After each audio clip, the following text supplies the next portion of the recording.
Hello বন্ধুরা, অনেকে আমার হোয়াটসঅ্যাপ ক্যাটালগ দেখে জিজ্ঞাসা করছে যে সিল্কডম টুইটার আর এই পেপারকন টুইটার দুটোর মধ্যে অ্যাকচুয়ালি বেটার কোনটা। তো কথা হচ্ছে, সিল্কডম টুইটারের সঙ্গে পেপারকন টুইটার 3 ইঞ্চিটা চলে, 4 ইঞ্চিটা চলবে না। কেন, 4 ইঞ্চির একটু তেজালো সাউন্ড। আপনারা সিল্কডম টুইটারের বদলে অ্যাকচুয়ালি 3 ইঞ্চি পেপারকন টুইটারটাই চলে।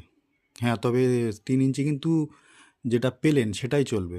যেমন সুপার ডেলাক্সটা চলবে না, সুপার ডেলাক্সের তেজও বেশি। এই যে এটা হচ্ছে আপনার পেলেন, এটা। তো ঠিক আছে, এখানেই শেষ করলাম। কিছু বন্ধু হোয়াটসঅ্যাপ করছিল, তাই একটু জানিয়ে দিলাম।